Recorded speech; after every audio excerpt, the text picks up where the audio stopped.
En mi caso, yo tengo una vaga idea de más o menos lo que es la técnica Alexander, pero no en profundidad. Entonces estaría bueno que te adentres un poco en el concepto de la técnica Alexander.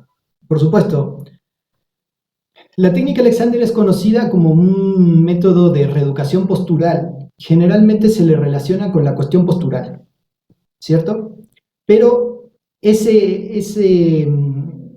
como esa idea de que es algo que tiene que ver con la postura es una idea que se queda un poco corta en relación a lo que es en sí la postura, porque para poder decir que algo es de reeducación postural, primero tenemos que definir qué es la palabra postura, qué es la postura, ¿no?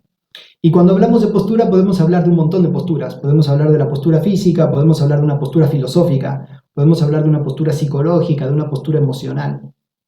Entonces, yo diría que la técnica Alexander, más allá de trabajar con la postura, trabaja con algo que Alexander le llamaba uso. Alexander era un australiano y era actor. Él no era médico, no era fisioterapeuta, no era anatomista, nada que ver con eso, era actor. Aunque sí le interesaba mucho la medicina y leía bastante, ¿no?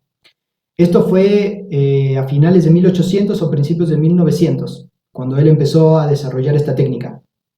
Entonces él se quedaba sin voz cuando actuaba y, y estuvo viendo especialistas que le revisaron la voz y le revisaron la garganta, toda la cuestión estructural de su cuerpo y funcional de su cuerpo, ¿no? Entonces le decían, pues no tienes nada en las cuerdas vocales, no tienes nada en la laringe, no tienes nada en el cuello, está todo perfecto y todo te funciona bien. Entonces debe ser que te cansas de hablar. Entonces descansa y la voz te va a regresar. Descansa, no sé, 4 días y la voz te va a regresar. Entonces él iba y descansaba y le regresaba la voz y volvía a actuar y se volvía a quedar sin voz. Entonces dijo, estos tipos me están tomando el pelo, o qué pasa, ¿no? Que me vuelvo a quedar sin voz y supuestamente estoy bien. Entonces llegó a la conclusión de que no era un problema que él tenía, sino que era algo que él hacía que lo dejaba sin voz. Entonces a esta función o a esta idea de la estructura y del funcionamiento de su cuerpo, le agregó un tercer punto que es el uso. ¿Cómo me uso a mí mismo para actuar? Entonces el tipo llegó a la conclusión de que se usaba de una manera que lo estaba lastimando. Y se puso a investigar cómo carajo hacer para quitarse ese uso dañino de su organismo para recuperar la voz y ya no volverla a perder. Y estuvo viéndose actuar enfrente de unos espejos durante 20, no me acuerdo exactamente cuánto el tiempo, pero como 20 años que se tardó en desarrollar la técnica, más o menos, y descubrió un montón de cosas, ¿no? Que hacía cuando actuaba, que tiraba la cabeza hacia atrás, que levantaba el pecho, un montón de cosas, que metía las rodillas hacia adentro, que hacía los hombros así, etcétera, etcétera. Y se dio cuenta de que todos esos eran hábitos corporales que le lastimaban la voz. Entonces el tipo dijo, listo, dejo de hacer esos hábitos y se acabó. Solución. Entonces intentó empezar a dejar de hacer los hábitos y se dio cuenta de que no era nada fácil dejar los hábitos de lado, ¿no? Y entonces empezó a profundizar en la observación de sí mismo para ver cómo soltar esos hábitos.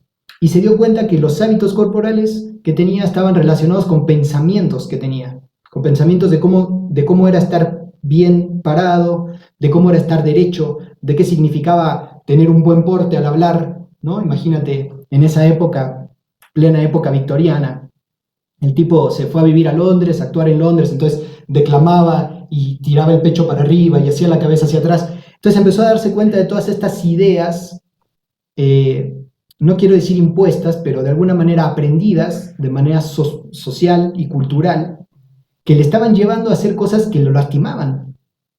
Entonces el tipo dijo, bueno, para cuestionar mi postura y para poder recuperar un uso constructivo de mi organismo, que no me destruya, necesito cambiar mi forma de pensar.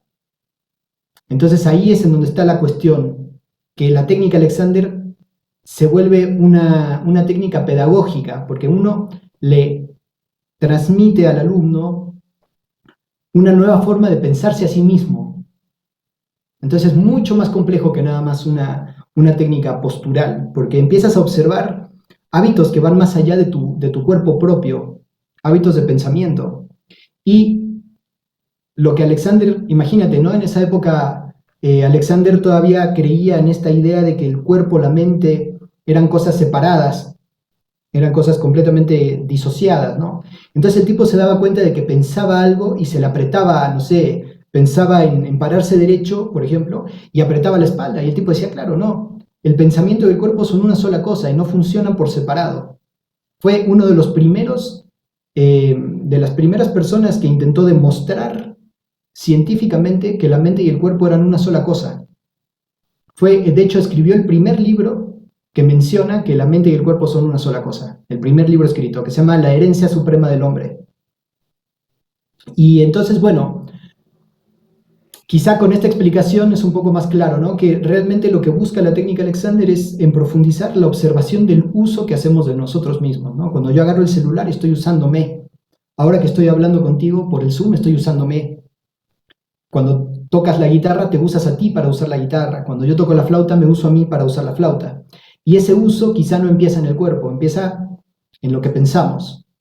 O sea que ya desde que me acerco a la flauta para estudiar, nada más el pensamiento, por ejemplo, de lo que voy a estudiar, en la elección de si voy a hacer notas largas o si voy a estudiar escalas o arpegios o la obra o el estudio, lo que sea, ya eso representa un uso. Y ese uso ya tiene un resultado muscular y ya tiene un resultado corporal, desde antes de empezar a tocar. Entonces, es como mucho más abarcativo lo que hace la técnica Alexander. No va nada más a la postura, va al pensamiento que está relacionado con esa postura, ¿no? Entonces es bastante complejo.